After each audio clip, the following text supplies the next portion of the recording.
Madam Chairman. Okay. I'll start the meeting of the Hood River County Board of Commissioners for a work session this April 26th, 2021, just after 3 o'clock. Jeff, do you have any lead in?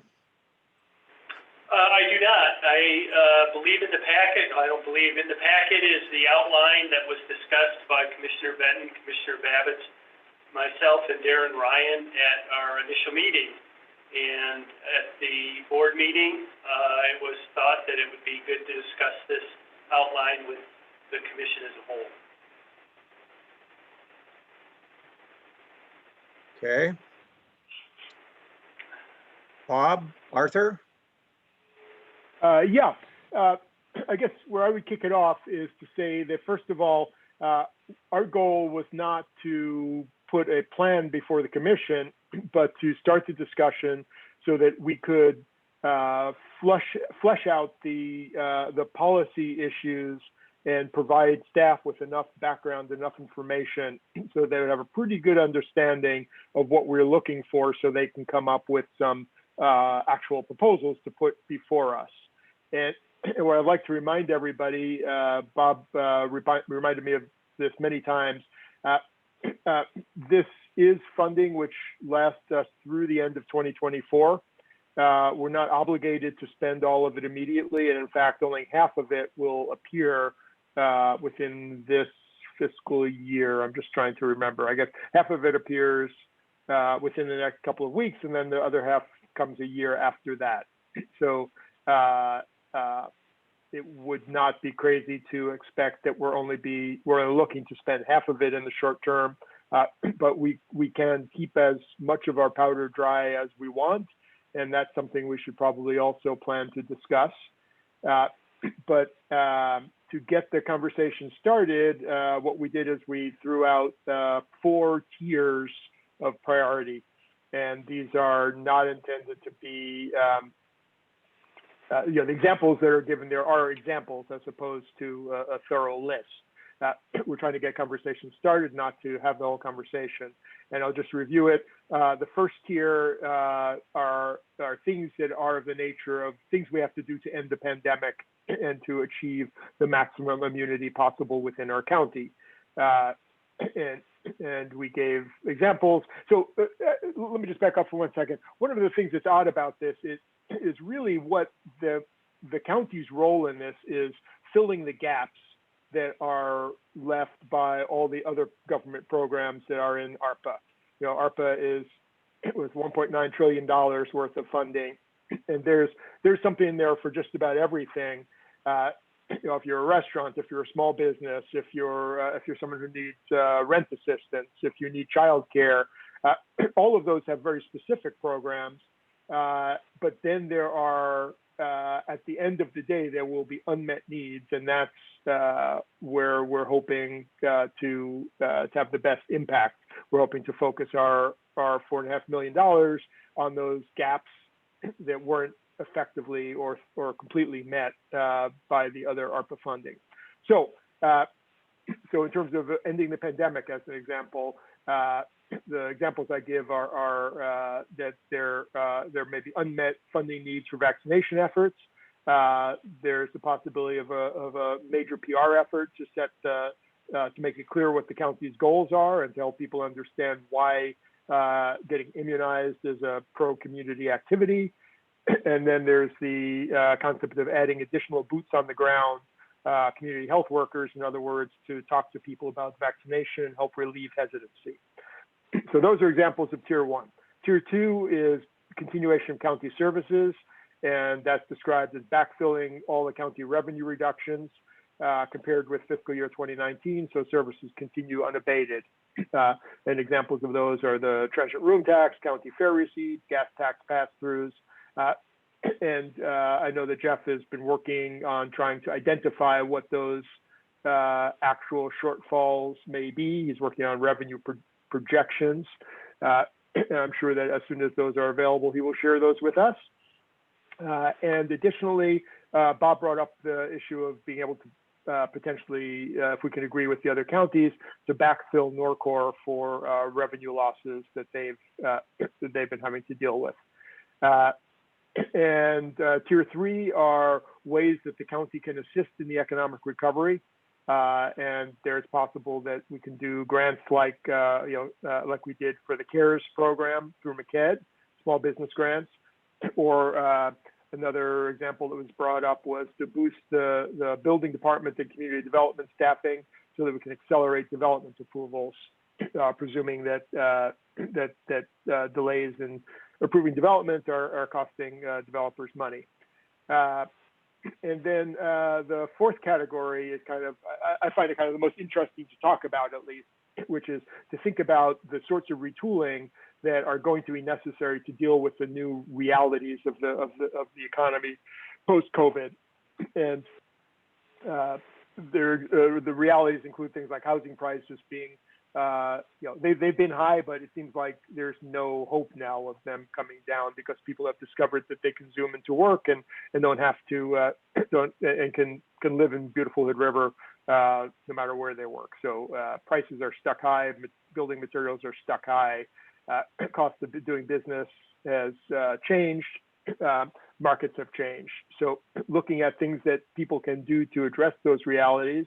And this is just an example that just came in front of me, so I figured I'd share it, which is that Visit Hood River and the museum are working together to work out of the same space and to share some staff. That's a good example of retooling for new reality. They haven't asked for any money concerning that, but I can imagine that being the sort of thing that could be where you could have a competitive grant program to allow folks to apply for monies for that sort of a project and have some way of measuring and scaling those proposals and awarding grants. Housing affordability is something, in talking to other counties, several counties, I know Deschutes, I think Clackamas County, or there were a couple of other counties on the National Association of Counties call the other day that were describing the housing affordability efforts as their highest and best use of their ARPA funds. I'm sorry, that was in discussion with Senator Merkel the other day. So this has been described by several other counties as ways that they think that they would use the funds, and I can only imagine that we could make serious use of the funds in the same area. And then ways that we can reduce government costs through a combination of city and county departments, and the building department's been given as an example in the past. So we just threw it in for discussion purposes. And then finally, as an example, the Odell and Parkdale Urban Unincorporated Area Planning Project, which at the time we put this on the list, didn't realize that was actually proposed in the that actually appears in the proposed budget as a potentially funded allocation for the year. But that's also an example of the sort of thing that would help us address the housing needs, which would help us deal with the new reality of permanently increased demand for housing in the county. So I guess, I don't know, Bob, do you want to jump in on anything else? No, I think that's a good outline. Yeah, I think based on our discussion, and I don't want to get, if you're planning on covering this next, Arthur, I mean, we just need to put together a strategy, I think, on how we want to prioritize the funds and use them. And I think that's a structure of some sort to handle the money. And that's why I want to have this conversation as a group.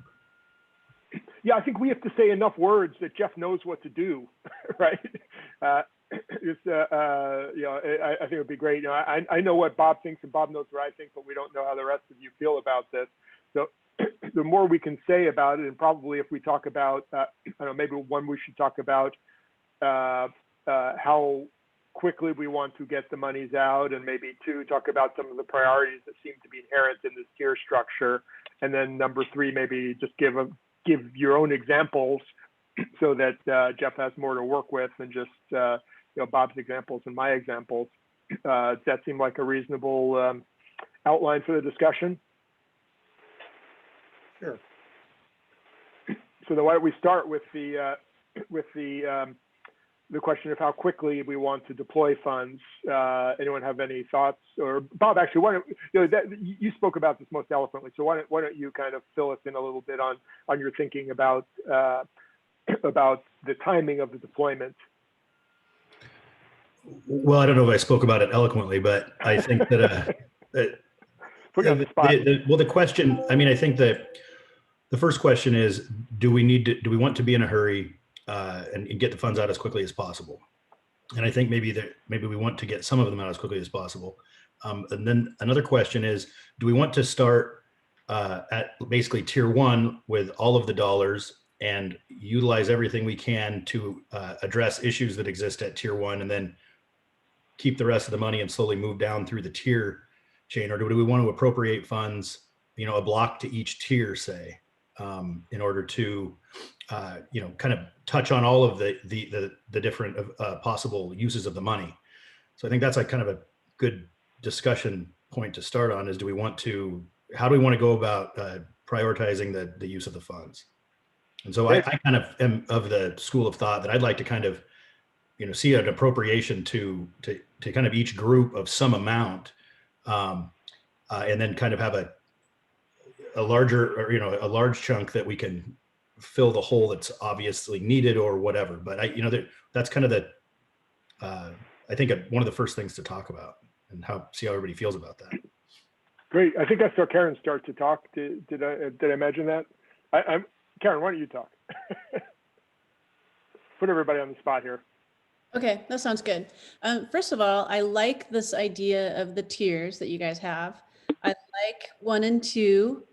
3 and 4, I guess I'm trying to wrap my head around some of those definitions. So that's kind of a discussion for a little bit down the road. But 1 and 2, I think ending the pandemic, we should certainly prioritize. So I'm really interested in injecting some creative funding opportunities to make that happen.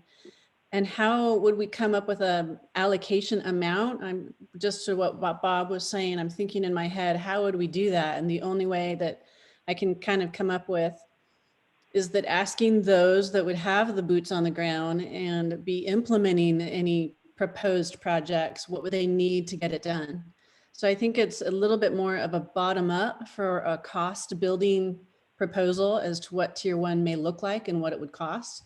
But I'm certainly not opposed to kind of generalizing some allocation amounts, because I think that's a responsible way to look at distributing the money.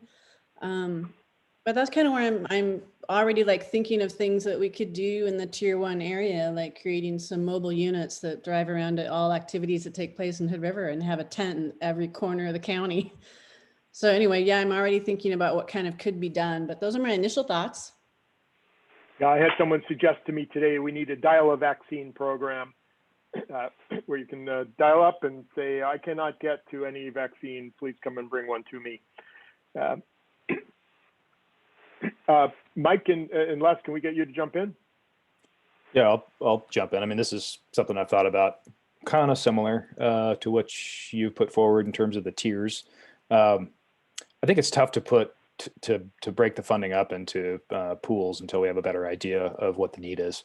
I think you kind of have to go through it in a triage kind of a analysis, where we need to look at the first tier, obviously, and figure out kind of what our needs are there, and come up with a number for that, and then go into the second tier, and that we should be able to figure out what those numbers are in the second tier relatively quickly, I would think.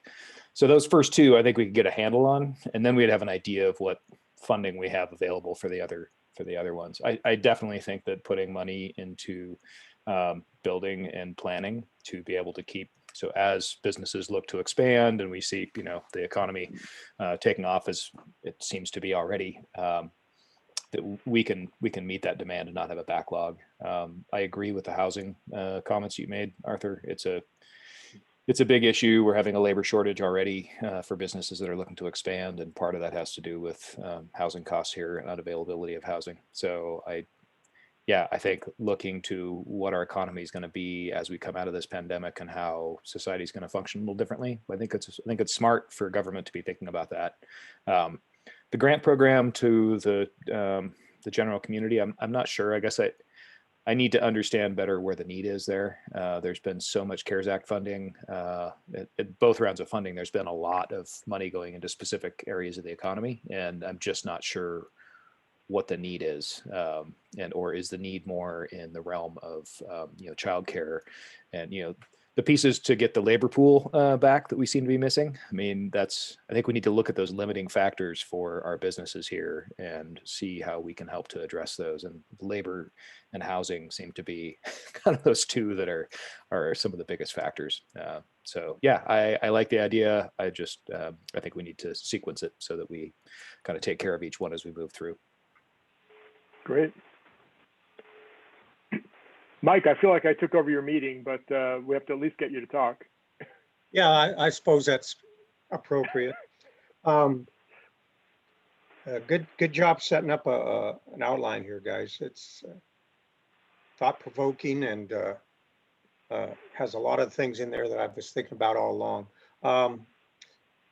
Number one tier, obviously ending the pandemic and going out and trying to get even more of the immunity and the vaccines out. I mean, we're doing a great job, but there's still more to do.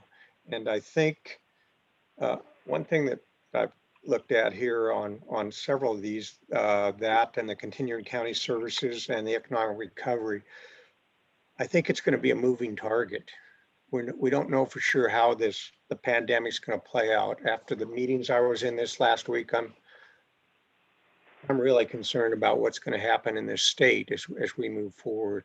There's some real resistance to continue doing what we're doing with the businesses being told exactly what to do and when they can open, when they can't. It did not look pretty in those meetings I had with the governor and governor's assistants last week. So I want to point that out, that I think we may be in a kind of a moving target on what's going to be happening. And right now, I think Hood River County is in a great position.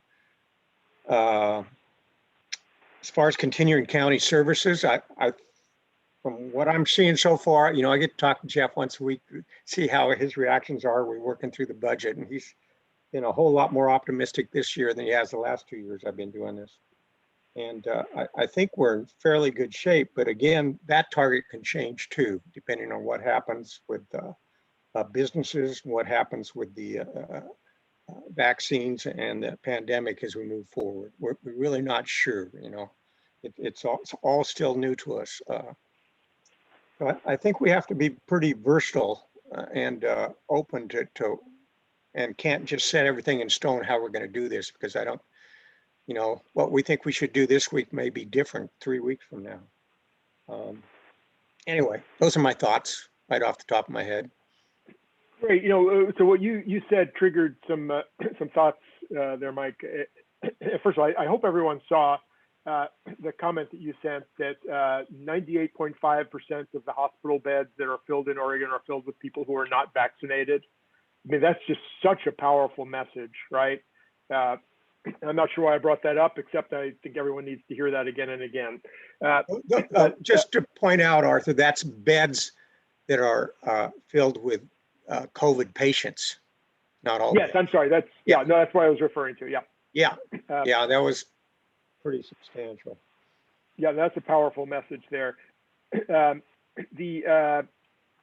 sounds like as we look at allocating the funds, there are two things we're doing. We're filling gaps in the federal program, and then we're looking for strategic investments, right? And I think filling gaps is something that we would probably want to do quickly. The strategic investment, it may take us a little bit longer to figure out the smart way to invest strategically. So does that ring true with folks? Yeah, I think so. I mean, what I would, looking at the list of options here, I mean, I think today if we could come up with as many opportunities that we see available under each tier, and then kind of send Jeff on a mission to put together kind of what's the minimum amount, I mean, maximum amount that we think we need to kind of satisfy the opportunities or something like that, that could be a good start on moving forward. So we can put kind of associate a dollar amount with each one of these kind of bullet points here and figure out what the need is, or at least start to ballpark those and build something to see where those are at over time. I'm sure the numbers will harden a little bit and we can refine exactly what we're looking at addressing. But I guess I don't mean to have interrupted what you were asking, Arthur. I'm just trying to. No, I was asking a question. Yeah. Okay. So yeah. So let me start with the tier one discussion. Embedded in that tier one is the concept in my mind that Hood River has been, I think as of last week, we were number one in terms of some categories, and within the top couple in terms of other categories in terms of number of injections or number of people, percentage of the population who've been vaccinated. And I just almost take it for granted that our goal is to be number one and to stay number one, and to set an extremely high target. Is that so? Before we go diving into it, are we all there? Yeah, I think so. I think that the question though becomes what's the your kind of the marginal value of every dollar you're putting in. So the diminishing returns. Yeah, I'm there for sure. But if the 4.5 million got us 5% more vaccinated versus 15, to spend it all there, I think it's worth having a conversation. I guess it's just, to me, there's diminishing returns, and I want to be careful as we approach, some of those thresholds, that we're at least having the conversation about, how much money are we throwing at this and how much we're getting out of it. Okay. I agree 100%. Yeah, I do too. I think what we saw this past week is kind of telling of where we're headed, where, we can't just throw out 1,000 vaccines and say, okay, we're going to fill them. It isn't going to happen anymore. And we can continue to try, but the amount of shots that we're going to get into arms is going to continue to drop, I think. And like Bob said, you get a diminishing return on the investment here pretty quick. I've been asking around a lot and talking to as many folks in the business as I can, and what I keep on hearing is that certainly the demand is dropping off. So people aren't now running around searching and looking for a place to get vaccinated, but there are plenty of people who have not been vaccinated who aren't in the class of folks who say no, never, don't touch me, right? There is a big sea of people between. I couldn't wait to get vaccinated, and I drove up to Seattle to get vaccinated, and the folks who say, don't touch me, keep that needle away from me. And we're just getting into big chunks of our population now. So I'm not going to say that we're done with all the easy vaccinations, but it is going to get harder and harder. But I think that's where it's important to have the people who can have the discussion with the person who's hesitant because they don't know people who've been vaccinated, or because they have reasons for being hesitant, and it does take time and effort to engage with people on a personal level, and we're certainly nowhere near, in my mind, near diminishing returns on that. That yes, I can imagine we're up at 90% and we want to get up to 92%, and we say, it's not worth continuing a program or spending a lot more money to try to convince some real hardcore folks that they really need to get vaccinated. But I think there are people with legitimate questions. I'm running into people with legitimate questions every day, and I'm giving them the health department that special phone number and telling them to call them. And I think it's been too easy up until now to say, well, if you don't want to get vaccinated, you must be dumb. What do you know? I can't believe how stupid people are out there, and they're not jumping to get vaccinated. It's like, no, this is a person-to-person thing where people have, they have their businesses and their lives, and they haven't been as invested in this as we are, and they need people to hold their hands and to walk them through it. And we have to do that with compassion. That's going to take some effort. And fortunately, we have monies that have been provided by the federal government to do that. So I'm hoping that we can really intelligently deploy those some of those monies to get some real boots on the ground, so that everyone is given the opportunity to get the information that they need and to get the vaccine. Let me just give one more example, because this really almost shocked me yesterday. I started with my mother, and she told me her best friend hasn't been vaccinated yet. This is a 90-year-old woman who hasn't been vaccinated. I said, what are you talking about? That's crazy. Why hasn't she been vaccinated? She's 90 years old. And my mother said, well, she got rid of her car a year or two ago, and she can't get out very easily, so she hasn't been able to get to a clinic. So she doesn't know how she's going to go to a clinic, but her grandson's coming to town next week, so hopefully they'll take her.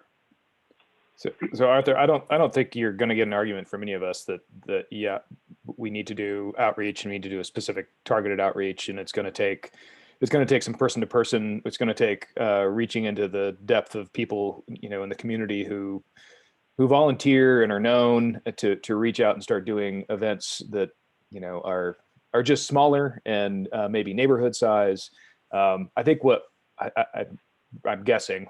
What all of us are thinking is we're going to reach this point within a couple of months where, we've been doing this outreach effort. We're going to have a much better idea of what that true pool of people who are absolute no's are. Right now, that's still kind of unknown. And I agree with you. I mean, my sister's not vaccinated, and it's been purely, I've been sending her all of the, hey, you can go here. And it's been, oh, I've had this come up. I can't do it now. So yes, I think there's a pretty good reservoir of people out there who will get vaccinated. It's just going to take some hand holding. I think what everybody's saying is we're going to reach a point where we're spinning our wheels and spending money and not getting the returns. So my preference would be that we have the health department come up with a methodology so basically identify those kind of, if there are known communities that in particular have low vaccination rates, come up with those lists and come up with a targeted methodology of reaching them, but also to come up with ideas of how we have events from here on out. Obviously, I don't think we can do the 1,000 vaccine event and expect to fill it. So are we going to take 100 vaccines into a smaller area and do an event? But we need to have, the health department come back to us with a plan, just knowing what our desires are. And I'm guessing that we're all kind of on the same page in terms of wanting to reach that. Sorry, Karen, go ahead. I see you're ready to talk. Thanks, Bob. I agree that the way that we implement a vaccination program is going to evolve and change as we kind of go through these ups and downs and kind of targeting different segments of the population. I think that an outreach of information is going to be key, even phone calling and checking in. Do you have questions about your vaccine? Knowing that there are certain groups that don't, doctors making phone calls, having ease of accessibility for business offices that have folks that might have not had opportunity to get off of work and go and get one. I'm in the construction industry, and I can tell you multiple construction sites that have been decimated by quarantine requirements and folks that aren't really able to take time off to go to an event, and then the suffering that takes place when a construction site is shut down, the entire thing. So having ease of access and a mobile opportunity. And then the only other thing I wanted to comment and add to this conversation is that, Hood River is already seeing a massive influx of visitors on our sunny days.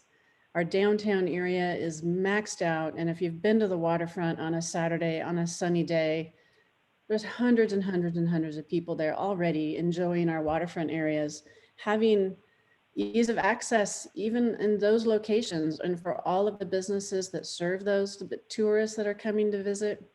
I think ease of access, outreach information, and some very person-to-person hand-holding is how the vaccination program will need to evolve to continue to be successful.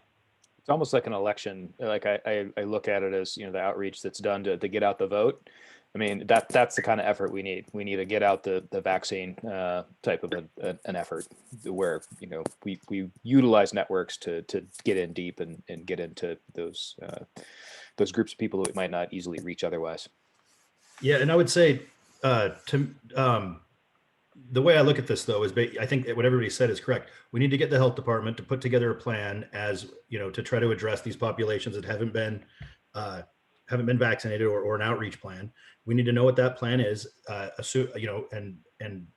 be comfortable with it, and and believe that it's satisfactory. And then the next question is, which is what we're here for today, is what are your funding needs to carry out that plan? And we want to make sure we have enough to be able to provide them with those needs if they have them. And we're going to assume they probably will need them, but we don't know what that number is. And so I think kind of the way I see it is we need to see the plan, talk about it, and then give them input and let them know that we're here with funding if they need it.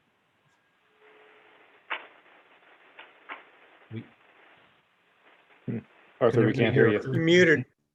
Or I don't think you're muted, but I can't hear you. Yeah, your audio's gone.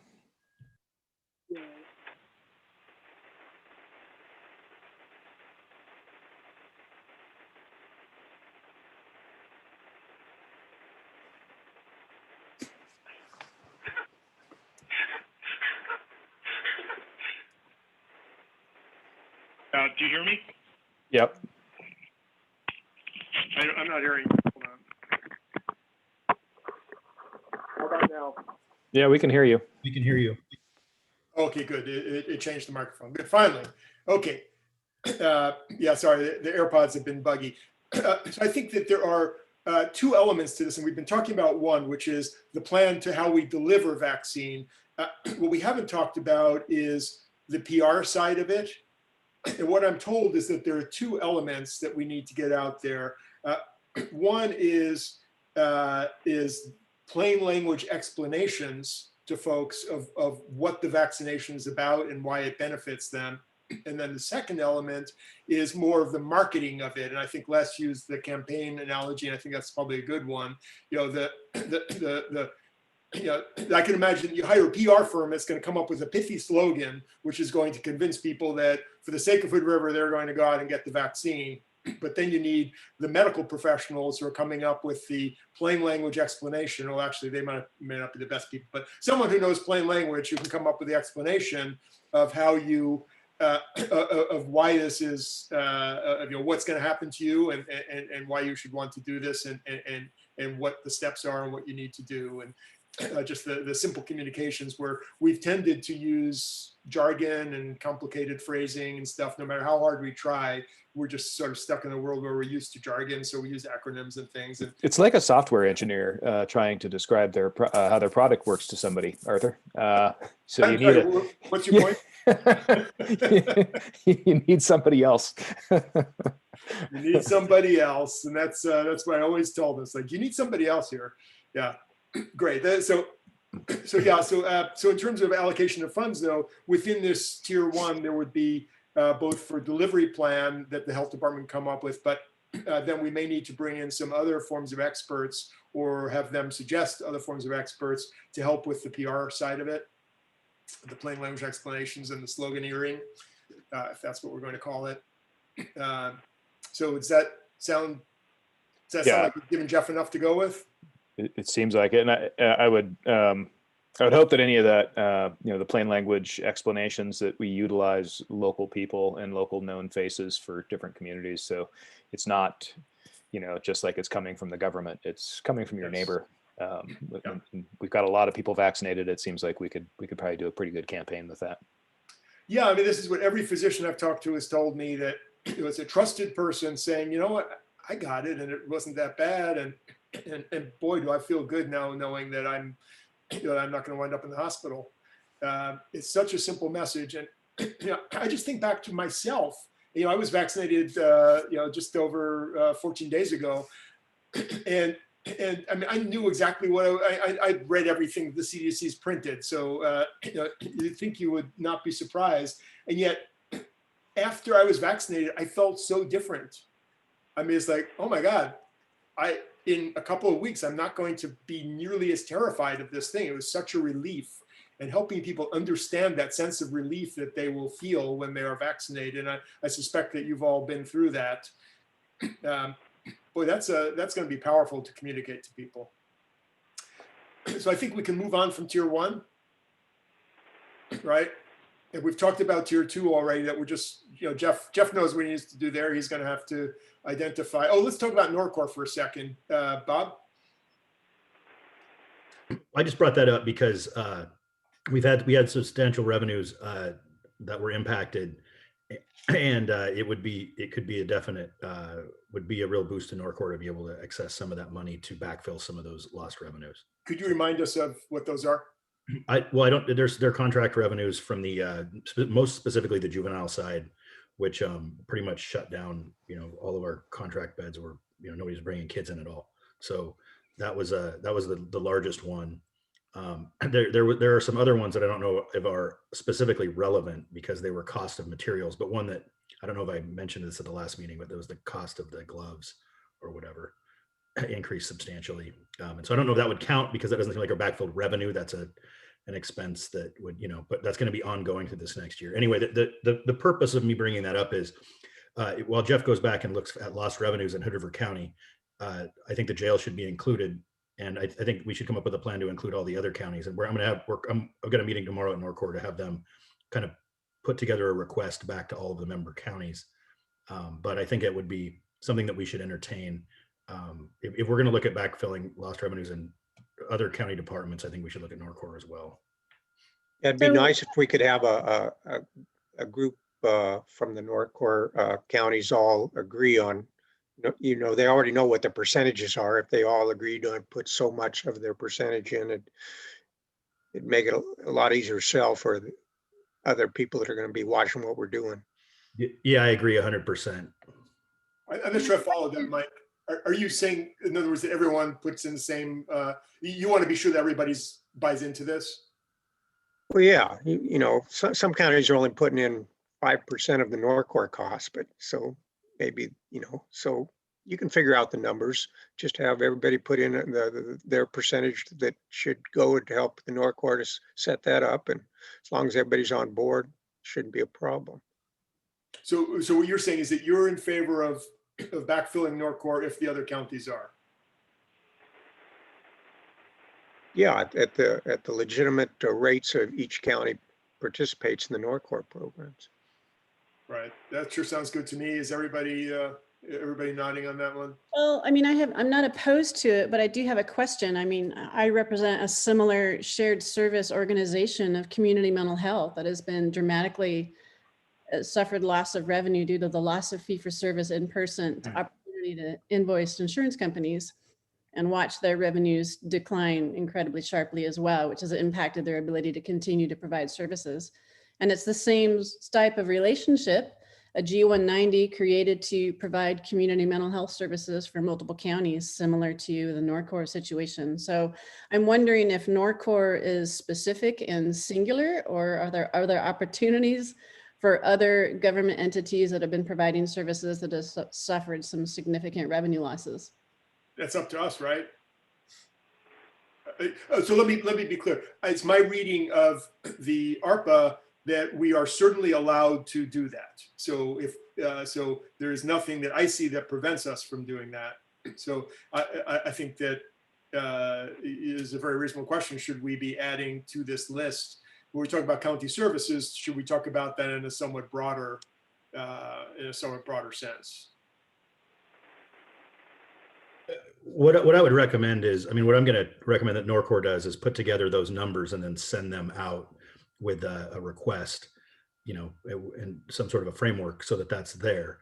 And then the counties can do with it what they'd like, and we can fund it or not based on all the counties agreeing or whatever. But I'm at least going to have them prepare those numbers and have them available. And I don't think that would be. I think that would be something that would be responsible for potentially. Sorry, I'm Center for Living. Center for Living to do potentially. Well, I wouldn't disagree that it's not similar, and we definitely didn't put that on there exclusively. It's just been a pressing issue since we're at budget time right now, and I've been being hammered with how the revenues have been reduced because of COVID in my budget or in the budget discussions leading up to the budget process, and so it was fresh in my mind when we had this discussion. Well, I think there's an increase in mental health need, mental health services need in the community in general. I mean, if you try to find a counselor right now, good luck. They're full. So, I think that in general, there's an increased need. And then amongst those who access services from Mid-Columbia Center for Living, I can just imagine that, there's a big need. So I would suggest that we adjust the wording of this to, instead of backfill NorCor, to backfill county providers and then Jeff can, we can pass along suggestions, and Jeff can kind of present them to us as options. One thing I would suggest is that that we ask each of those providers to look into ARPA to see if there are more specific frameworks or pathways for them to get direct funding before we use our limited funds. Great. So let's, are we done with the first two subjects, the first two tiers? Looks like we are. Let's move on to tier 3. So actually, well, let's just talk about 3 and 4 together. And I'm just curious as to what, so I think I heard, let me finish a sentence. I'd like to just hear from each of you what sticks out as something that you would like to see, or that you would prioritize out of that. I think I heard, I think it was Les who talked about being able to boost the staffing in community development and building. Sorry if that wasn't you, Les, but I heard someone react to that. I know I react very favorably to being able to spend some money on housing efforts. So let's all talk.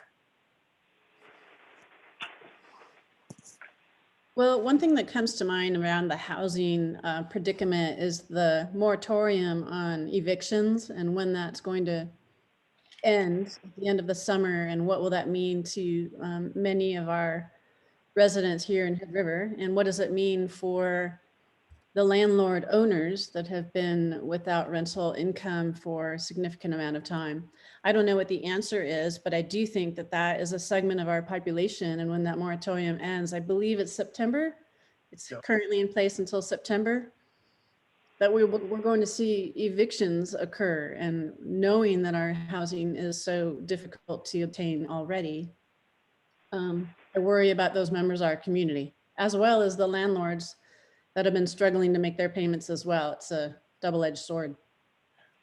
Yeah, and so this is what I was on a Mid-Columbia housing call this morning, and we were discussing kind of the related aspect of Mid-Columbia housing picking up a responsibility for the Oregon Emergency Rental Assist Program. I think that's what's called ORIAP or something like that. And now this is a program which is already funded. This is not part of the ARPA funding, but it provides rental assistance. And now in ARPA, there are $21.5 billion for rental assistance for periods not to exceed 18 months. So this is a good example of an area where we should express to Jeff that is our interest in working on this, but it may be that there are other sources of funding for it, and there are other programs which address it more thoroughly or more completely.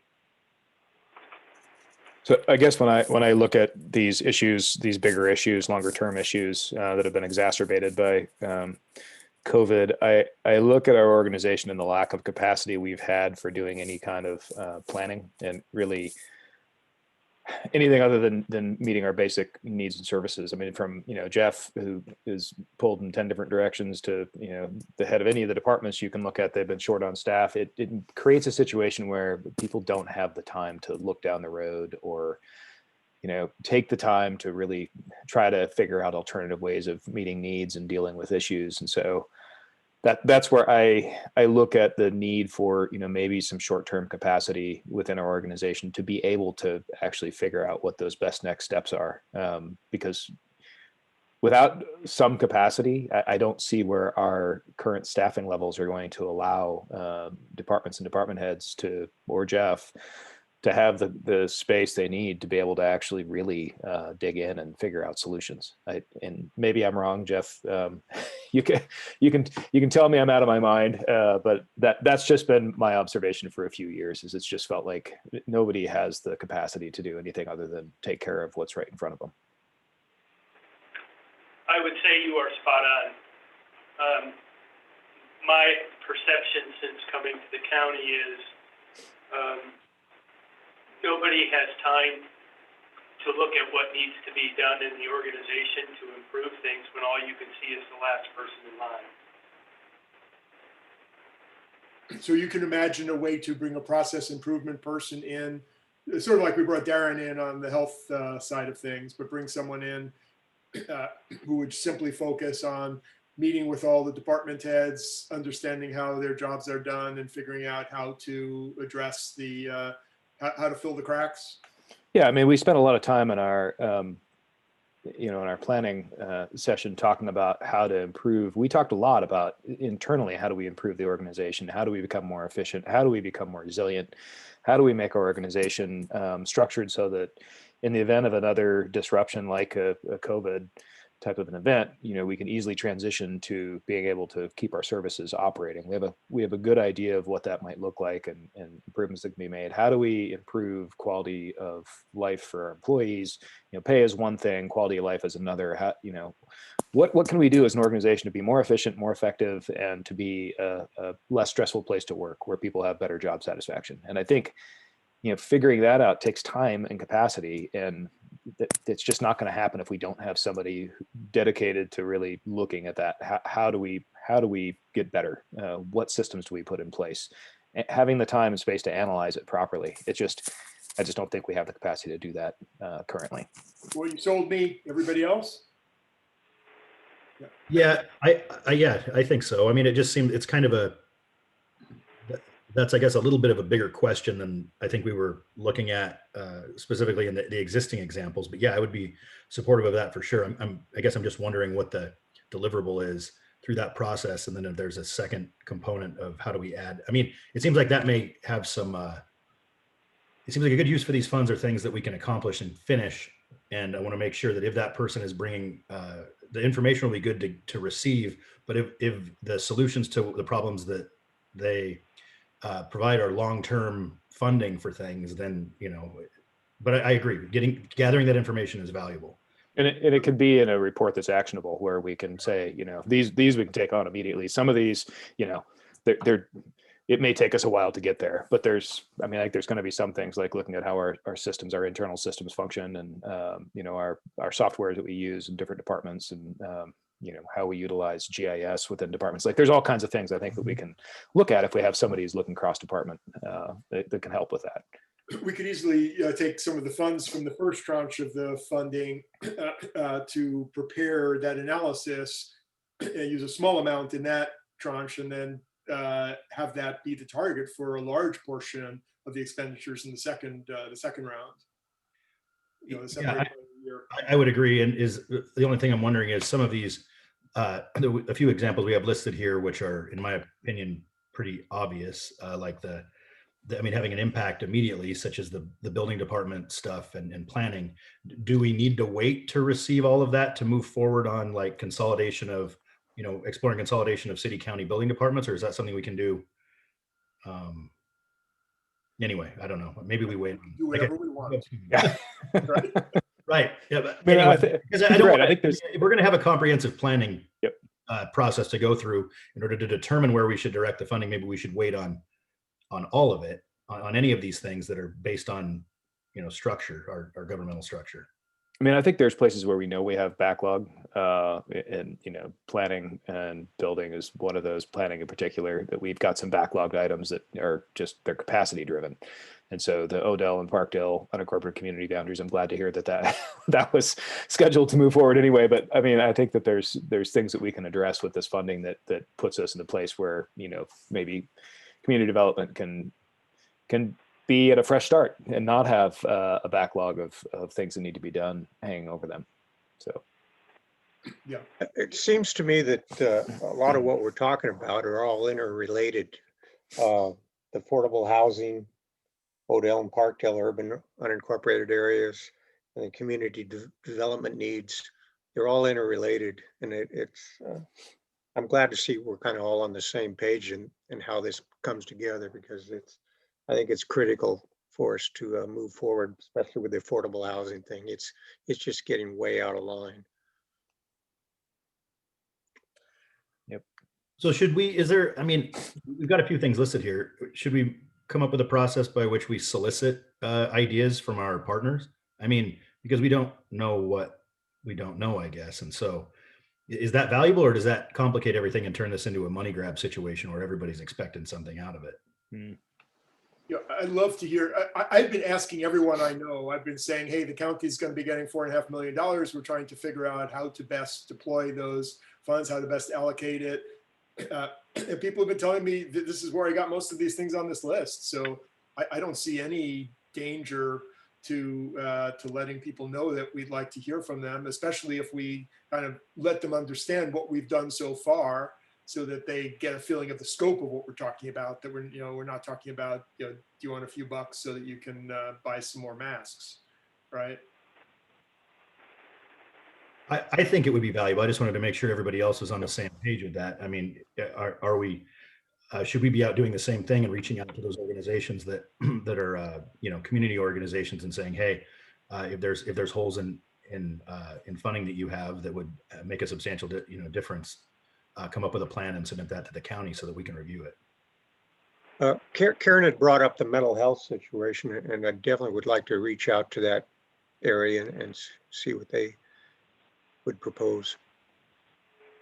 Well, I can definitely talk with June, and the numbers are already been presented because there's been other opportunities that Center for Living has tried to take advantage of, but have not been successful most of the time because it's a G190 entity type, so it's not been eligible. Same thing with NorCor, probably. And I would think that when you look at the health department, the request that we made for them in tier 1, I think it's pretty obvious they have their partners. They have One Community Health next door that they work with routinely on these things. So I'm sure that whether we ask them to or not, they're going to be reaching out to talk to those community partners. The city is another entity. The city of Hood River, I should say, and probably the city of Cascade Locks are entities that we should be speaking with also. I'm wondering if there's some formal way that we should reach out to them. I know I spoke to Mayor McBride, and she expressed to me that they're planning for their $1.5 million. I think I reported this before, that their expectation at the moment is that this will be that most of it will go to backfilling their revenues so that they can do all the things that they cut back on in the past year and get back to full set of services. But that was simply a proposal. I don't think that they've had their budget meetings yet. It would be a good thing to communicate with them and to reach out to them.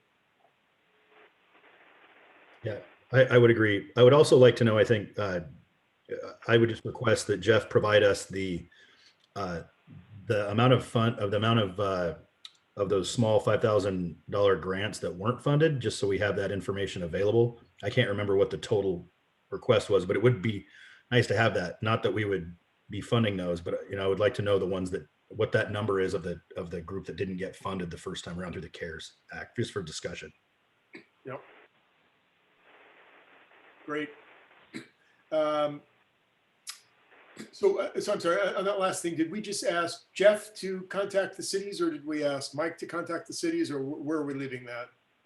I think it would be best for Jeff to communicate with Gordon and Cascade Locks to begin the conversation and invite suggestions, or invite him to host a discussion with his council so that they might be able to have opportunity to come up with some of the ideas for their city.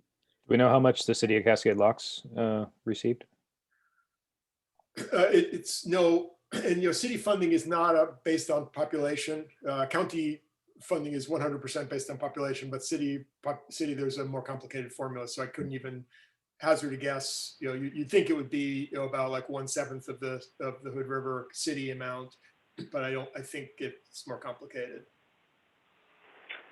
Can we go back to this questions for the city for a minute? And I'm not completely sure I understand, Arthur, what you're wanting Jeff to ask these cities. Are you asking them to see if they need us to give some of the 4.5 into the city projects? No, they have their own monies to allocate. What I understood, actually, I'm not sure who brought this up. You're all kind of blending together, but the general, that's the problem with Zoom. It's just I see the sea of faces here in front of me.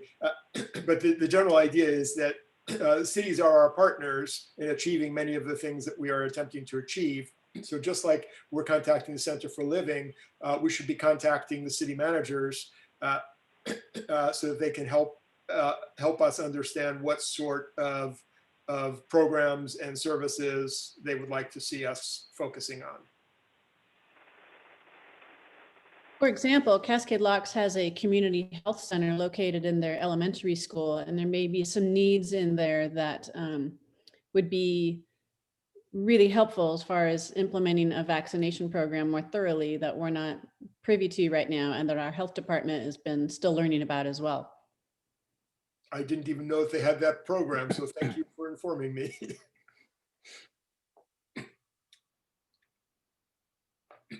Great. So what we were doing, just as a reminder, is we were going through sort of the tier 3 and tier 4, and people were talking about what stands out to you. So this will help inform Jeff's work in meeting our expectation, in presenting us with some options. So I guess I'll open it up again. In tier 3 and 4, what stands out to you that we haven't talked about yet that you want to encourage Jeff to include in a proposal? I would offer that the county's already been contacted by one of the ports about the use of this money, and also by, there was a suggestion that came from another special district. So do you want to hear from other special districts and the ports? Well, let me ask, why would we not want to hear from somebody?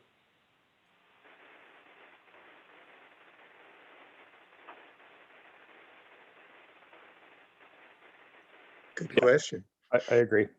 Yeah, this is, again, I find, yeah, I know that people can come up and say, yeah, you should do this for my special project that no one else cares about, that I've been trying to get done for 15 years. But that's not what I get. When I talk to people, I'm always amazed at the amount of thinking that's gone into things, and people give good ideas. So I would talk to anyone we can.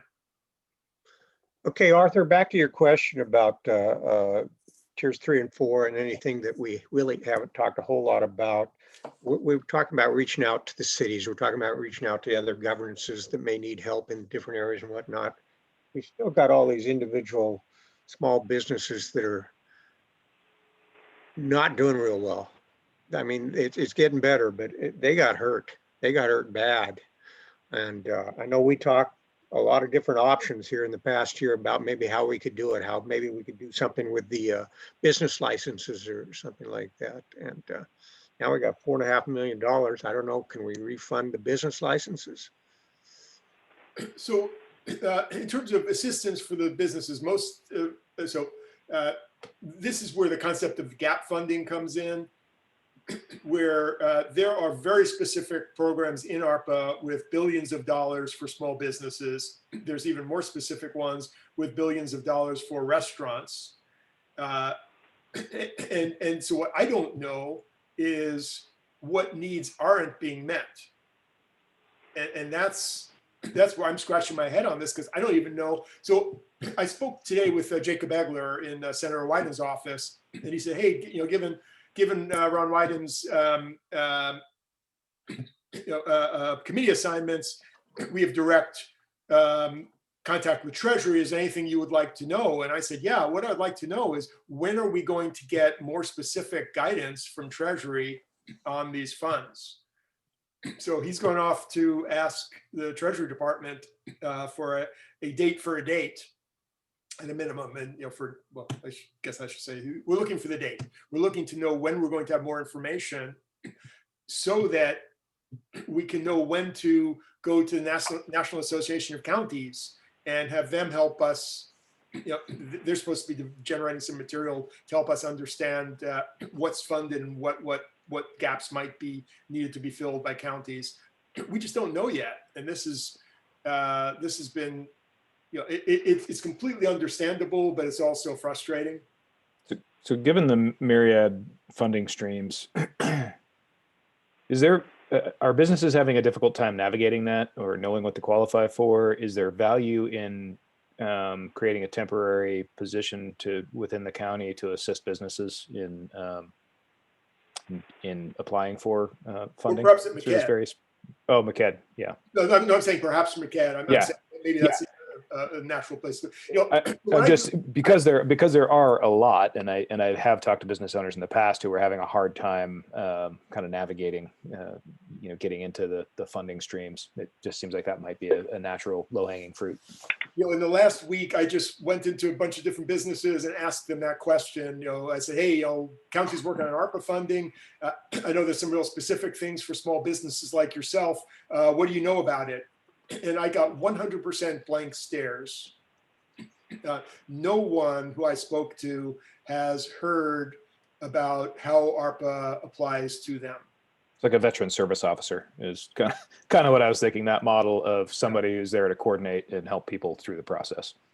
I think that's an excellent idea. And I guess, so what you just triggered in my mind again is, fortunately, every county in the country is going through this. And I think there were 2,500 counties or something. There's a large number of counties in the country. And a lot of them have significant staff to work on these things. So I know what I'm doing is I'm tracking, NACO and also some of the larger counties in Oregon, contacting people I know there and having them let me know what they're looking at. So what's Deschutes County looking at? What's Multnomah County looking at? What's Washington County looking at? Because they're basically taking their previous CARES programs and trying to refurbish them for ARPA. I mean, it seems like a goal for our county would be to have as high a utilization rate of those funding streams as we can. Anytime you have a large federal or state funding stream, figuring out how to fully utilize it at the local level brings as much money into your community as possible. Yeah, and let me give you, I'll give you a math trick. So we know that the rent assistance program is $21.5 billion. So the trick that I use is I want to know per capita how much of that's coming to Hood River, and this is really rough numbers, but Oregon is roughly 1% of the U.S. population. Hood River is roughly 1% of the count of the state population. So you just move the decimal point by 4, and that's how you get from 21.5 billion is going to be about $2 million in rental assistance, assuming it comes on a per capita basis that would come to Hood River residents. So that tells me, wait a minute, that's a substantial amount of money, and I want to know more about that. So, and hopefully I did my math right. I may have switched. I often screw up my decimal points, but but you get the joke. Move it 4 places to the right. It seems to me like this was something that we had tucked under Darren's responsibility, but I mean, I'm sure that she's buried and doesn't maybe have the capacity to handle that. Maybe Jeff could speak to that a little bit, that economic component. She certainly is involved in that to a certain degree, but that's not entirely what she's doing. So if she were to need to spend the preponderance of her time doing that, that means that the role that she has in public health would have to go away, and that would be a problem right now for public health. Well, and having watched her in action, it seems like she's well suited to, figuring out the outreach on the immunization. I mean, she just seems well suited to that work. And so if we're going to put more emphasis and try to create a more complicated program there, it seems like her capacity is going to be well used in that arena. It would seem that there might be opportunity to use our local small business administration office that's embedded in the community college to provide some of this research or assistance, or maybe some enhancement with the SBA office that's already kind of existing. So there may be some community partners that we could help enhance or structure or support, not necessarily hiring somebody new with the county, just for consideration. That's why I brought McCann. Yeah, McCann. I think we do have partners that this could potentially run through for sure. And I'd want it to be temporary, not obviously not a full-time permanent position, but just something for the next year to year and a half. And anything we do with them is going to be leveraged because they're going to serve more than just Hood River County. Yep. This is information which is as relevant to businesses in Wasco County as in Hood River or Sherman or wherever. So. And the college SBA office serves both. And they were crucial in the PPP loan process for small businesses. Were they? Mm-hmm. So Yeah, and just a little bit more because I wasn't here through that. It was very complicated to find your portal through which lender you wanted to go through. There was information that wasn't clear, and the SBA was doing a fantastic job of pumping out information as quickly as they received it. It was my go-to place to get the actual information I needed to apply. Thank you. Yeah, and I would just say that there's so many programs. I think, between the several businesses that I operate, we've utilized 8 to 10 different pots of funding. I mean, the state of Oregon has had, I think waiting a little bit will help to give us see where those needs are, because like the state of Oregon is still trying to figure out their landlord compensation fund for residential tenants, which has been a disaster rollout. And so we're not going to really know where that falls until they figure it out. And then then they also had a compensation fund for commercial tenants that they also, but I don't even know if anybody knew about it because it was so buried, and that may have been a strategy the state used on purpose so they didn't get overwhelmed like they did in the residential one. But there's all these funding sources out there but nobody, I don't think, really knows where to look, and they're not being pushed very hard. And so I think there'd be huge value there. But like I said, also, we just don't know where the holes are. We don't want to parade out there with a bunch of funding for, these specific industries if there is a bunch of funding available right now and they're just struggling to access it. Yeah, and it seems like it would be utilizing funds to fully to maximize our ability to extract federal dollars and state dollars. Seems like it probably would have more return than just putting money into a specific pot locally. We may find that there's a definite need that we identify through this process, but man, there's a lot to access currently. Yeah, I think if you could get something together that had industry sectors, a website or something that you could go to and click on your sector, and it could roll out the list of possible funding sources. Something as simple as that would be hugely helpful for, and then some assistance in applying. Something like that would be really valuable in my opinion. So I posed this as our goal was to figure out, identify the gaps that we need to fill. And what you're suggesting instead is minimizing the gaps by helping people more effectively access the funds. It seems so obvious that this is that this is a problem of every county, of every business in the country. It's hard to believe that we need to have our own solution to this, but I think you're probably right that to maximize the amount that winds up in Hood River County or in our region, we're going to have to really, if we spend a small amount of money to up our game and help hold people's hands and help shepherd them through the process, and hold hands is the wrong phrase because I don't mean to demean it, to help shepherd people through the process, so we wind up with a higher percentage of those funds winding up here. We've done something good for our residents.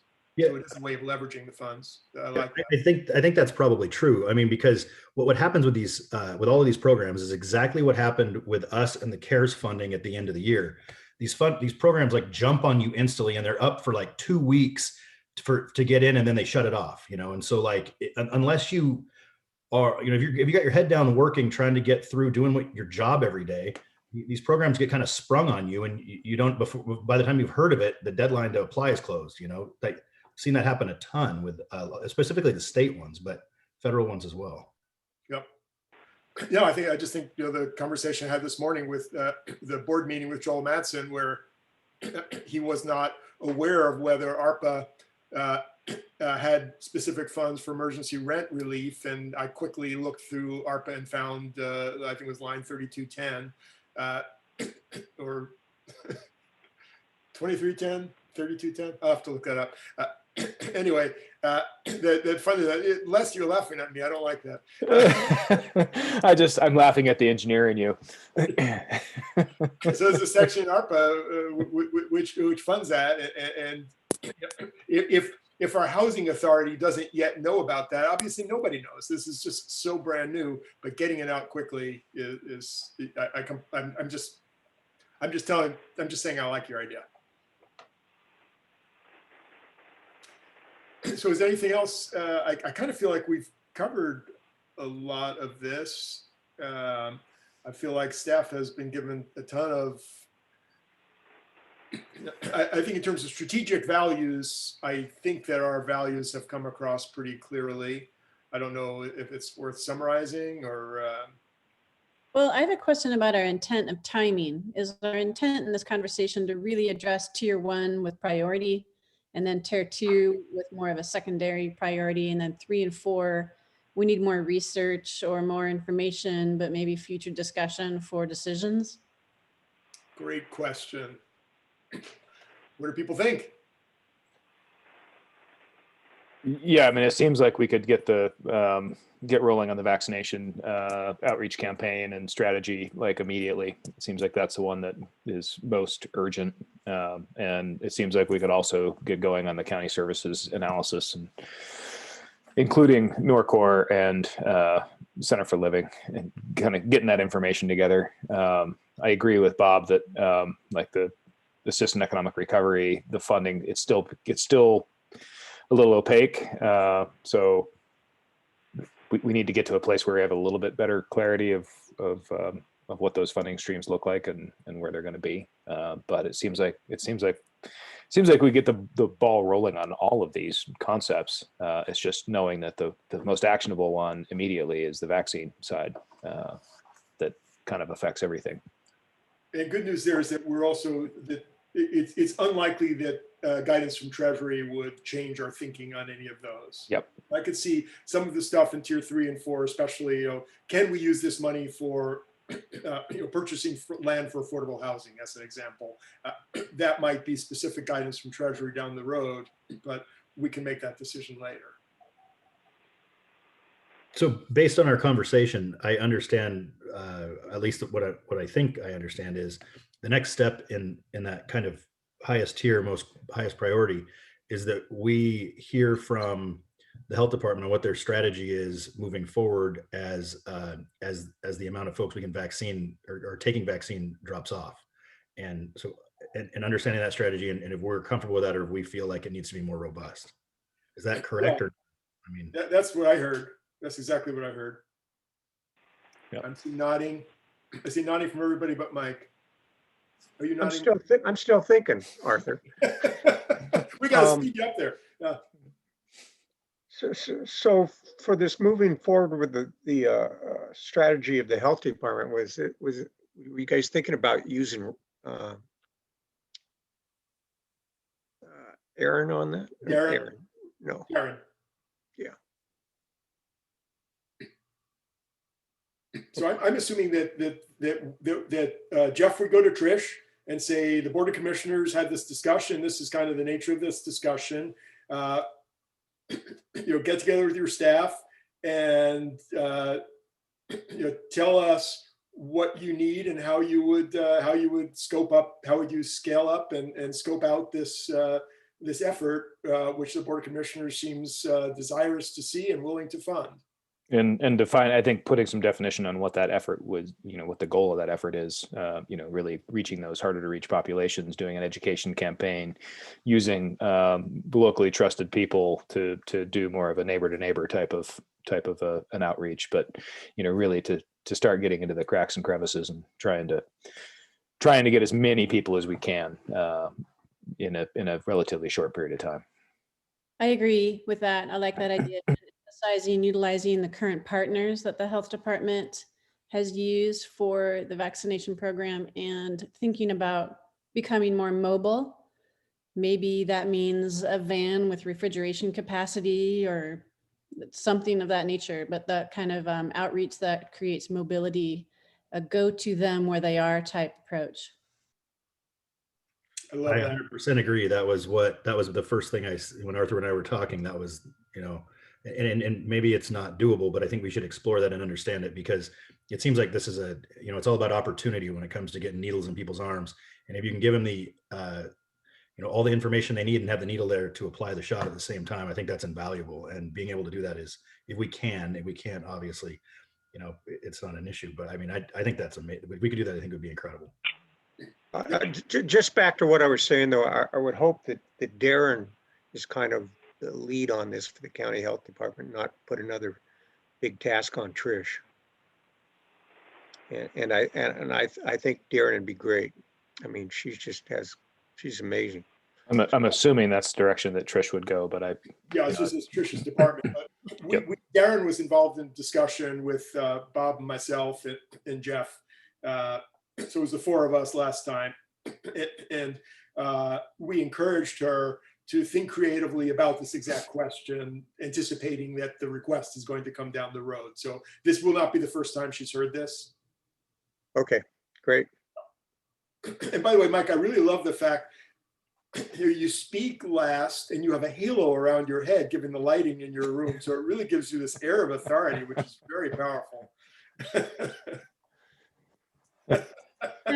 You look like an angel. An ugly angel. Yeah. He's just reminding you, Arthur, that although you're doing most of the talking, he's still the chair. Absolutely. You're kind of more like Clarence in It's a Wonderful Life, is what I was thinking of, angel-wise. So we just got a message from Lynetta that Darren is at the meeting and she could speak if we'd like her to. I think that's great, Arthur. I also wanted to follow up before we move too much further with Jeff to see if he has any mounting questions that we need to clarify for him to be helpful. That is an excellent thing. Maybe we should start. No, I don't. I was really interested in hearing the commissioner's discussion in particular about the tiers and the priorities within the tiers. And I think everything will fall out from those tiers, and there was some more general discussion about what might be done in each of those areas, and certainly that's helpful. But what I was looking for was some agreement about that tiered approach, and so that's helpful. That provides what I'll call a high-level framework that then we can drill down into those various areas. Great. I guess one thing we didn't ask was if Jeff had any major thoughts that haven't been thrown out. I would say that the tiers that were developed are good. For me, because I want to see the detail, I want to see the Treasury guidelines. I don't think it will affect the tiers, but it may affect some of the things that would be considered in each of those tiered areas based on that guidance. I do believe that the county will have a lot of flexibility, much more so than with the CARES funding that was received with this funding. The other thing is it may be a good idea at some point, I don't know, but I had brought up the concept of creating a task force. When you get to tiers 3 and 4, maybe create some sort of a task force to look at those areas. There are a variety of ways that could be organized, but the task force is one of them. It may not be, maybe several task forces, who knows? But that's a lot of area to cover. So for example, one of the things that was brought up in terms of the economic development piece was to bring in MCED, similar to what Wasco County does, and create an economic development group to basically look at this and then analyze from a business standpoint where the holes are for business. Then you get into the governmental side and where the holes are or the gaps are for governmental entities, and should there be one for nonprofits.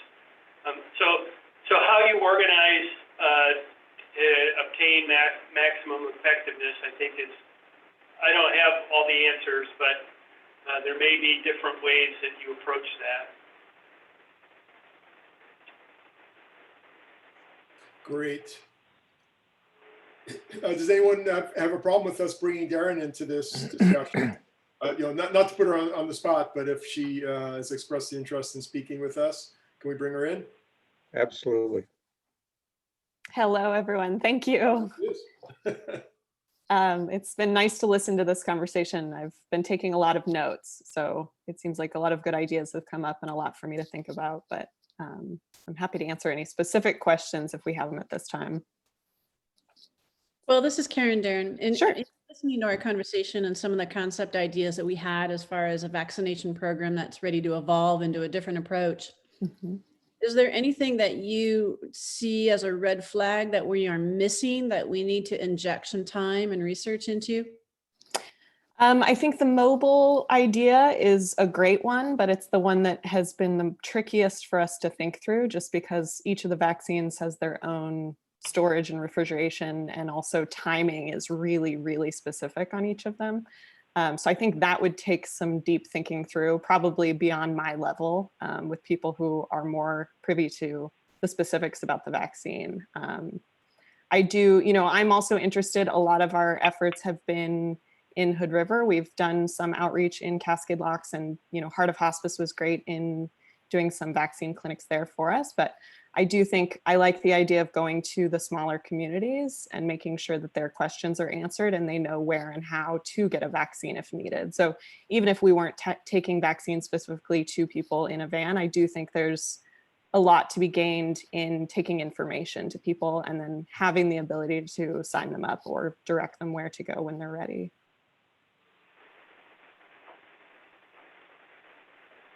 Yeah, I was thinking about that myself and realizing that if you show up at somebody's house and give them an injection, you have to wait 15 minutes before you leave them. Yes. Just things like that are going to make it difficult. But again, we need, there are folks who will need that. If that's what's necessary to get the injection to them, that may be necessary. It may be worth the money. Yeah. Yeah, is there a possibility of reaching out to community? Maybe this is already happening. Reaching out to community members or having certain community members take kind of the responsibility of gathering a group of, say, 5 or 10 folks that need it, and then setting up a small clinic to address that. Or, I mean, because I know that today I talked to, I think, 2 people that should be vaccinated and aren't, and I'm, if I found 5 and somebody else found 5, can we get together? I don't know. I'm just. Obviously you're thinking of all this, Darren, but. Yeah, and that's a great idea. Up until this point, our capacity at the health department was really focused on these larger mass clinics. And so we've had other agencies that have been great when we have a business reach out to us and say, hey, it's not going to be feasible for us to all come to the clinic. Can you just come to us? And I think maybe for some businesses or some other groups, that might be a lot easier for them than to send everybody to a big clinic. So I think if we are going to not be doing such large clinics, then there is that capacity to refocus onto, going to smaller groups. Right. And we do have, we have great community partners too, who have been really eager to help out with vaccine administration going to places. So I think we could definitely capitalize on that. Yeah, certainly getting the big bang for the buck was clearly the right strategy for what you've done so far, but we're seeing a transition now, and it sounds like you're putting the brain power into figuring out how to make that transition. Yeah, and I'm really curious. I know you all have thought about this as well. I'm curious what the questions and concerns are from folks who haven't yet gotten a vaccine, because we do know, in the last few weeks, it's definitely been available and accessible if needed. And so I'm really curious to provide the specific information that's most useful to people. And so we're going to be starting on our social media and things, asking what questions people have and how we can answer those directly, because I want to make sure we're capturing what the concerns are. Right. Because I think, Commissioner Babbitts, I think it was you who said earlier, you're hearing people's concerns. And I think if we could do that on a higher, gather more data, I'm a data mind, of course. Yeah. I'm thinking, if I can see what the top 3 barriers are, then that's a really easy and streamlined way to put resources into 3 areas. Yeah, it's funny because one of the things that I when I talk to people, I get a feeling that really some of what they're talking about is their fear of the side effects. Mm-hmm. But they're not quite willing to say that, so they kind of beat around the bush on it. Mm-hmm. I don't know how you get down to that and figure out, what's the, I'm sure some sophisticated pollster knows how to really get to the basis of a question about that. But mm-hmm. How many folks are actually afraid of the, being out of sorts for 2 or 3 days, possibly after getting their second shot? and how many of them would feel a lot better if they were told, well, we got Johnson & Johnson available for you, and it has very much lower incidences of side effects. So, yeah. But yeah, It seems like on that front, word of mouth has been really powerful. And I think someone mentioned earlier in the conversation, knowing someone who's been through it. And I think we've seen that with all public health campaigns. You know, it's word of mouth and from trusted sources. So designing a strategy that takes those into account too is probably going to be most helpful. You know, we talked a little bit about some of the messaging as far as kind of capturing this resistant, or what do we call it, hesitant group. And it seemed a little bit about what Mike was saying in some of the conversations statewide about the alarm taking place around businesses potentially being minimized again, around the ability to operate. It seemed like some messaging also could be around the vaccine of kind of, you know, keep Hood River open, get your vaccine, kind of more of a larger group approach that if we don't, our businesses and our local economy is going to suffer, and this is a group effort. So not only just around vaccinating for personal health and public health, but around our economy too. There's a big message there to be had. Absolutely. Yeah, I think supporting your neighbors and supporting the businesses, you know, I think that's a good message to get out, that the way that we get back to normal, the way that we get back to, you know, businesses functioning at full capacity and not having the risk of, you know, construction crews being taken down and not able to work, is you get your vaccination rate as high as you possibly can. And Absolutely. that takes everybody. You know, what I was imagining there is that there's a possibility of bringing in one of our local ad agencies. You know, when I talk about it being PR as well as plain language explanation, the folks who know PR, who know how to make that message that you just made about, you know, let's keep our construction sites working, let's keep our neighbors able to go to work and able to conduct business. Let's, you know, keep our schools open. I think that's kind of one of the most powerful ones. Keep your kids out of the house. Let's stay out of the hospital.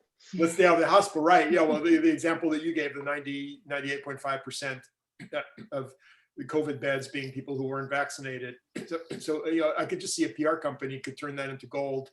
And you know, unfortunately, we don't really have a media environment that lets us easily get to everybody. But I'm sure, again, that these folks know better than anybody how to really get that message out there, especially given the targeted market of folks. You know, the people who are tied into media, the people who are watching our Zoom conferences and that sort of thing, they've already been dealt with. We're talking about people who are in other communities that simply haven't been met, they haven't had the face-to-face, person-to-person, soul-to-soul discussions.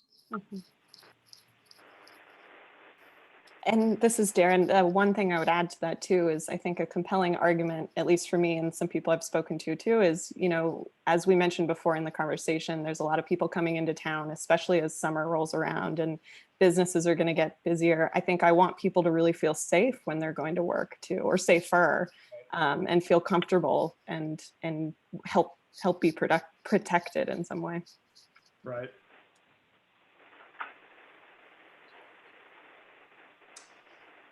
Well, great, Darren. That's really helpful. And so it sounds like you've been taking notes and you've been thinking, and you know, we're certainly not going to put you on the spot for having answers yet. But is there anything that you need to hear from us that you know of now that would help you help you sort of scope out and craft a solution? The only thing I think I would add to the conversation, I mean, I'm involved in a lot of vaccine calls each week, especially more and more, whether from education to hesitancy to streamlining efforts. So I think utilizing the great work that's already going on and just pulling it all together. I'm learning as somebody who's getting to know all the organizations. We have a lot of community organizations that are doing really great work already. So I think what you all have brought up is really important, of just how do we capitalize on all of those efforts and really just point them towards a target. Right. So I think that can be part of my role too, is to make sure I know what's going on in each of the areas. And you are in contact, obviously, you know, day to day with One Community Health and with Next Door, and you work with them all the time, right? That's I do, and the pharmacies, yes. Right. And so none of these are not new contacts. These are simply you're reaching out to them and saying, you know, Board of Commissioners, is looking to step up, what adjustments can we make? What new programs can we put in place? Mhm. Great. Okay. So it feels to me like we're getting to the end of our discussion, but I don't want to end it prematurely. Does anyone, what haven't we covered?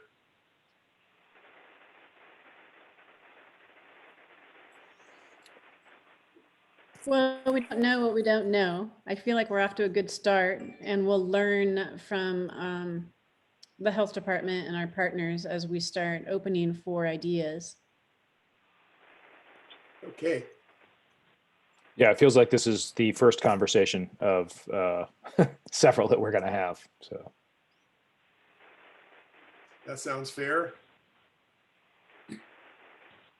Okay, now are any of you as excited as I am about the census numbers coming out? Apparently not. Come on, we're getting a new congressperson for the state of Oregon. We're going to get another electoral vote, another vote in Congress. That's a big deal. woo! Big stuff. First time in 40 years. Okay, well, you guys, you don't know what fun is. Yeah. Oh, Yes. you're right. You're right. So Jeff, do you have the direction that you need from the board? Yeah, I think I have some direction. I appreciate that. Yeah. Okay. So where do we go from here with this subgroup of our board and on this topic? Are we looking at coming up with another meeting separate from our other meetings, or can it be combined in a work session prior to a regular meeting? Or Arthur, you're the one that wanted the big long meeting today. Did you get done what you wanted? And Absolutely. where do I we mean, go I from thought this here? was a really solid discussion. I think it was a lively discussion. I think that Jeff will be better prepared to do his job and to work with his staff, having heard how we think about this issue. So I feel good. I think from my perspective, the next discussion will need to be with the whole board again. I don't know that the subgroup needs to meet again. It would need to be the whole board. I think for now the subgroup is done. Maybe there'll be a reason for us to revive later, but I think we've done our job. So Jeff, are you thinking like the COVID updates prior to regular meetings and work sessions that we can discuss this information at that time? Yeah, I think that's a good vehicle. Particularly in light of tier 1 is the vaccination effort in and of itself. So that would make sense. I mean, in terms of moving more quickly rather than more slowly. Yeah, I guess all that I would add is I hope people recognize, not to be shy and to be creative. This is an area where there's significant funds available and, outside of the box thinking. If there's ever a time where we're in a position where we can afford to fund something that may be a little different than we normally would do, this would be it. Okay, well, if that's everything, shall we adjourn the meeting? Anything else? Thanks, everyone. Bob, Arthur, you. thanks so much for putting in all the time on this. Appreciate it. Absolutely. Bye-bye. Thank you.